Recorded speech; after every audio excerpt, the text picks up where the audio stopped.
Au troisième visionnage, j'avais l'impression de comprendre toutes les langues qui se parlaient. Et il y a aussi ce bonheur de chaque fenêtre est une langue, mis à part deux francophones, le brestois, Sandrick Leguerre, qui traduit à Brest le Midrash. Il faut le faire. Et moi-même, les autres nous font entendre l'hébreu dans le monde. L'hébreu, langue princeps, parce que le film intéresse tout le monde. Il ne s'agit pas de l'hébreu des Juifs, de l'hébreu des Israéliens, de l'hébreu des religieux, de je sais pas quoi. C'est nous autres, êtres parlants, comment, et alors nous autres traducteurs, je crois que c'est ça aussi que tu montres de manière remarquable, Nourit, mais nous tous, nous sommes comme ça, nous sommes dans un entre-deux, entre père et mère, entre intérieur et extérieur, entre la maison et la rue, et nous parlons tous plus qu'une langue, même ceux qui disent mais non, moi le français ou moi l'anglais et puis rien d'autre. C'est faux. Nous avons un bruissement de langue en nous. Nourit, comment t'es venu tout de même? Je sais que tu adores la traduction. Je sais que les langues te passionnent, mais traduire, comment ça t'est venu? Comment ça s'est articulé? C'est venu tout seul.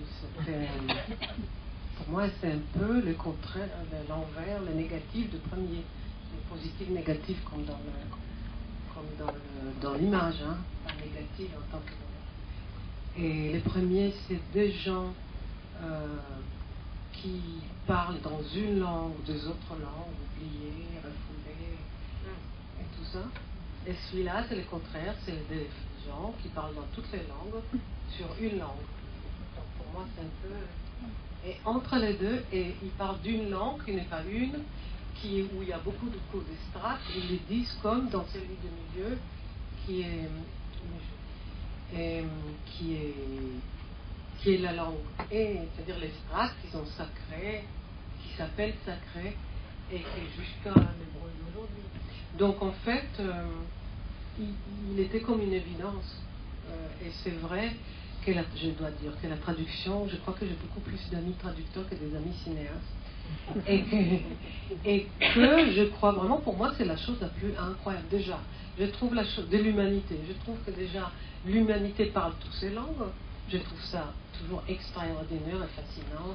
Des langues, on peut dire ça, on ne peut pas dire ça, etc. Et qu'après, cette même humanité peut passer d'une langue à l'autre. Je crois que c'est le miracle le plus grand de l'humanité, vraiment, je le crois.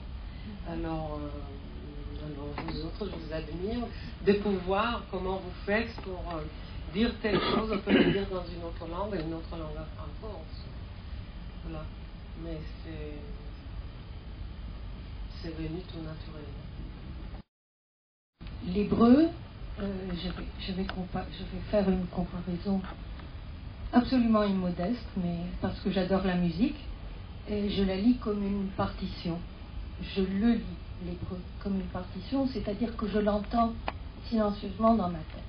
En revanche, le français, il peut tout à fait m'arriver, mon mari est là, il m'entend des fois, je crois, je peux tout à fait le murmurer, le marmonner, pas Flaubert, non, mais le rythme en français. Récemment, je viens de traduire un texte d'Edgar Keret qui va être lu par des comédiens en français, donc dans ma traduction. J'ai fait très très attention au rythme de la lecture à voix haute, mais même à voix basse. De toute façon, la littérature c'est du son, les mots c'est du son, il faut les entendre, c'est du rythme avant tout. Et l'autre question, c'était qui a traduit le titre? Traduire, c'est vous qui avez traduit de l'hébreu en français? C'est pas une traduction. J'ai choisi depuis le début deux titres différents parce que le titre en hébreu est intraduisible. Et il est intraduisible pour plusieurs raisons. C'est l'histoire des Babel dans la Bible. Hein. C'est Safa Achat Vedvarim Achadim. Et que dans l'hébreu biblique, ça a été traduit une langue, des paroles, j'ai vu, je crois que je m'ai fini, parole une ou parole unique. Hein. Tandis que dans l'hébreu d'aujourd'hui, ça veut dire à peu près le contraire. Une langue et quelque chose sur elle, sous-entendu sur elle. Les gens, des Israéliens, que j'étais très étonnée qu'ils ne savaient pas que je cite cette phrase biblique, ils ont dit c'est un très beau nom, mon titre, parce que pour eux c'est une langue, Vedvarim Achadim, quelque chose sur elle, quelque chose sous-entendu sur elle, donc c'est les contraires. Donc je peux, les deux, ce qui est intéressant, il y a deux sens différents dans cette phrase-là, et elle n'est pas traduisible en hébreu, en français, n'est-ce pas? Donc traduire. Mais c'est pas, je savais au départ, et les deux titres étaient au départ là comme deux titres différents. Mais je voudrais juste ajouter par rapport à ce que dit Rosie, que pour moi, par rapport au film, la chose la plus importante et les défis les plus grands était le rythme. Je veux dire, c'est pas l'image, mais le rythme de film entier. Hein. Que les films, que les films, c'est vraiment le challenge.